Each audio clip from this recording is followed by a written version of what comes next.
ಹೀಗೆ ಆಲ್ಮೋಸ್ಟ್ ಇವತ್ತು ಸಂಜೆ ಅಂತಿಮ ಪಟ್ಟಿ ಹೊರ ಬೀಳಬಹುದು ಅನ್ನುವಂಥ ಒಂದು ನಿರೀಕ್ಷೆಯಲ್ಲಿರುವಂತಹ ರಾಜ್ಯದ ನಾಯಕರು ದೆಹಲಿಯಲ್ಲಿ ಈಗ ವೇಟ್ ಮಾಡ್ತಾ ಇದ್ದಾರೆ. ಆದರೆ ಇನ್ನೂ ಕೂಡ ರಾಹುಲ್ ಗಾಂಧಿ ಜೊತೆಗೆ ರಾಜ್ಯ ನಾಯಕರ ಸಭೆ ನಿಗದಿ ಆಗಿದೆ. ಇನ್ನು ಮಾಹಿತಿಗಾಗಿ ಕಾಯ್ತಾ ಇದ್ದಾರೆ. ಸಿದ್ದರಾಮಯ್ಯ, ಡಿ ಕೆ ಶಿವಕುಮಾರ್, ಹರಿಪ್ರಸಾದ್ ಇವರೆಲ್ಲರೂ ಕೂಡ ಡೆಲ್ಲಿಯಲ್ಲೇ ವೇಟ್ ಮಾಡ್ತಾ ಇದ್ದಾರೆ. ಸಂದೇಶ ಇನ್ನೂ ಕೂಡ ಬಂದಿಲ್ಲ. ಕಾಯ್ತಾ ಇದ್ದಾರೆ ರಾಜ್ಯದ ಕಾಂಗ್ರೆಸ್ ನಾಯಕರು.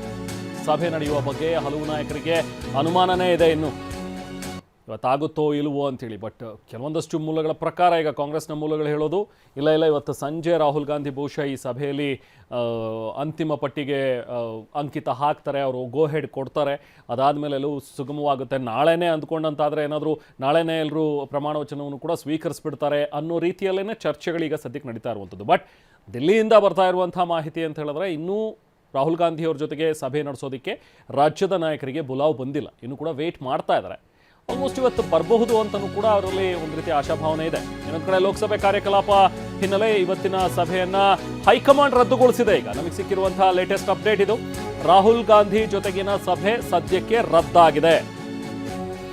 ರಾಜ್ಯ ನಾಯಕರ ಜೊತೆಗೆ ಸಭೆ ನಡೆಸಬೇಕಾಗಿತ್ತು ಇವತ್ತು ರಾಹುಲ್ ಗಾಂಧಿ ಮತ್ತೆ ಇತರೆ ಹೈಕಮಾಂಡ್ ನಾಯಕರು. ಆದರೆ ಇವತ್ತಿನ ಸಭೆ ನಾಳೆಗೆ ಹೈಕಮಾಂಡ್ ಮುಂದೂಡಿದೆ. ಸೊ ಅಲ್ಲಿಗೆ ಇವತ್ತು ಕೂಡ ಚರ್ಚೆ ಆಗಲ್ಲ, ಸಭೆ ಇರೋದಿಲ್ಲ.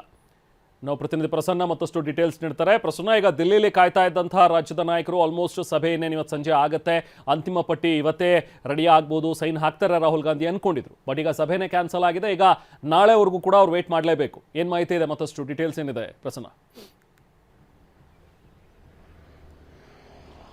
ರೆಹಮಾನ್, ನಿನ್ನೆ ಕೆ.ಸಿ. ವೇಣುಗೋಪಾಲ್ ಅವರ ಜೊತೆ ರಾಜ್ಯ ನಾಯಕರ ಒಂದು ಸುದೀರ್ಘವಾದ ಚರ್ಚೆ ಇತ್ತು.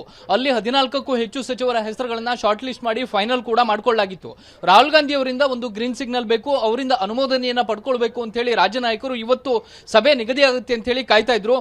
ನಿನ್ನೆ ಚರ್ಚೆ ಮಾಡಿದ ಪ್ರಕಾರ ಇವತ್ತು 4:30ಕ್ಕೆ ಸಭೆ ರಾಹುಲ್ ಗಾಂಧಿ ಅವರ ಜೊತೆ ನಡಿಬೇಕಾಗಿತ್ತು. ಎಲ್ಲ ಪಟ್ಟಿಯನ್ನ ಇಟ್ಕೊಂಡು ರಾಹುಲ್ ಗಾಂಧಿ ಅವರು ಸಂಪೂರ್ಣವಾದ ಅವಲೋಕನವನ್ನ ನಡೆಸಿ ಅಂತಿಮವಾದ ಮುದ್ರೆಯನ್ನ ಒತ್ತಬೇಕಾಗಿತ್ತು. ಆದ್ರೆ ಇನ್ನೇನು ಆ ಕ್ಷಣ ಬಂದೇ ಬಿಡ್ತು ಅಂತ ಹೇಳಿ ಎಲ್ಲ ಶಾಸಕರು ಕಾಯ್ತಾ ಇದ್ದಂತ ಹೊತ್ತಲ್ಲೇ ಇದೀಗ ಹೈಕಮಾಂಡ್ನ ನಾಯಕರಿಂದ ಮತ್ತೊಂದು ಸಂದೇಶ ಬಂದಿದೆ. ಇವತ್ತು ಇದ್ದಂತಹ ಸಭೆ ರದ್ದಾಗಿದೆ ಅನ್ನುವಂತಹ ಮಾಹಿತಿ ಲಭ್ಯವಾಗ್ತಾ ಇದೆ. ಇವತ್ತು ಸಂಜೆಯ ತನಕವೂ ಕೂಡ ರಾತ್ರಿಯ ತನಕವೂ ಕೂಡ ರಾಹುಲ್ ಗಾಂಧಿ ಅವರು ಸಂಸತ್ ಅಧಿವೇಶನಕ್ಕೆ ಸಂಬಂಧಪಟ್ಟಂತ ಬೇರೆ ಬೇರೆ ಪ್ರಕ್ರಿಯೆಗಳಲ್ಲಿ ತಮ್ಮನ್ನ ತೊಡಗಿಸಿಕೊಂಡಿದ್ದಾರೆ. ಹೀಗಾಗಿ ಇವತ್ತು ಕೂಡ ರಾಹುಲ್ ಗಾಂಧಿ ಅವರ ಜೊತೆ ಸಭೆ ನಡೆಯೋದು ಅನುಮಾನ ಅನ್ನುವಂತಹ ಲಕ್ಷಣಗಳೇ ಕಂಡು ಬಂದಿದ್ದಾವೆ. ಹೀಗಾಗಿ ಬಹುತೇಕ ನಾಳೆ ಸಭೆಗೆ ಸಮಯ ನಿಗದಿಯಾದಂತೆ ಕಾಣಿಸ್ತಾ ಇದೆ. ಆದ್ರೆ ಇನ್ನೂ ತನಕವೂ ಕೂಡ ನಾಳೆ ಎಷ್ಟು ಗಂಟೆಗೆ ಸಭೆ ಅನ್ನುವಂತ ಒಂದು ಖಚಿತವಾದ ಟೈಮಿಂಗ್ಸ್ ಅನ್ನು ಕೂಡ ರಾಜ್ಯ ನಾಯಕರಿಗೆ ಹೈಕಮಾಂಡ್ನ ನಾಯಕರು ಸ್ಪಷ್ಟಪಡಿಸಿಲ್ಲ. ಮುಖ್ಯಮಂತ್ರಿ ಡಿ ಕೆ ಶಿವಕುಮಾರ್, ಮಾಜಿ ಮುಖ್ಯಮಂತ್ರಿ ಸಿದ್ದರಾಮಯ್ಯ ಎಲ್ಲರೂ ಕೂಡ ದೆಹಲಿಗೆ ಹೋಗಿ ಇವತ್ತು 3ನೇ ದಿನ, 3 ದಿನ ಮುಕ್ತಾಯ ಆದರೂ ಕೂಡ ಕ್ಯಾಬಿನೆಟ್ ವಿಸ್ತರಣೆಗೆ ಸಂಬಂಧಪಟ್ಟಂತೆ ರಾಹುಲ್ ಗಾಂಧಿ ಅವರ ಸಮಯ ಸಿಗ್ತಾ ಇಲ್ಲ, ಅವರ ಜೊತೆ ಚರ್ಚೆ ಸಾಧ್ಯವಾಗ್ತಾ ಇಲ್ಲ. ಕಳೆದ 5-6 ದಿನಗಳಿಂದ ಅಲ್ಲಿಯೇ ಶಾಸಕರು ಠಿಕಾಣಿಯನ್ನು ಹೂಡಿದ್ದಾರೆ. ಅವರಿಗೂ ಕೂಡ ಇದೀಗ ಎಲ್ಲೊಂದು ಕಡೆ ನಿರಾಶೆಯ ಭಾವನೆ ಖಂಡಿತವಾಗಿಯೂ ಕೂಡ ಕಾಡ್ತಾ ಇದೆ. ಎಷ್ಟರ ಮಟ್ಟಿಗೆ ರಾಜ್ಯ ನಾಯಕರು ವಿಶ್ವಾಸದಲ್ಲಿದ್ರು ಅಂದ್ರೆ ನಾಳೆ ರಾಜಭವನಕ್ಕೆ ಅನೌಪಚಾರಿಕವಾದಂತಹ ಮಾಹಿತಿಯನ್ನು ರವಾನೆ ಮಾಡಲಾಗಿತ್ತು. ಪೊಲೀಸ್ ಬಂದೋಬಸ್ತ್ಗೆ ಸಂಬಂಧಪಟ್ಟಂತೆಯೂ ಕೂಡ ಲೋಕಭವನದ ಸುತ್ತಮುತ್ತ ತಯಾರಿಗಳು ನಡೆದಿದ್ವು.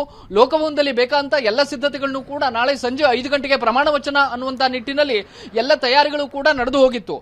ಪೊಲೀಸರಿಗೆ ಬಂದೋಬಸ್ತ್ನ ಪಾಯಿಂಟ್ಗಳನ್ನು ಕೂಡ ಅಲೋಕೇಟ್ ಮಾಡಲಾಗಿತ್ತು. ಇಷ್ಟಾದ ಮೇಲೆ ಇದೀಗ ರಾಹುಲ್ ಗಾಂಧಿ ಅವರ ಜೊತೆಗೆ ಸಭೆ ಇಲ್ಲ ಅನ್ನುವಂತ ಒಂದು ಸದ್ಯದ ಮಾಹಿತಿ ಲಭ್ಯವಾಗ್ತಾ ಇದೆ.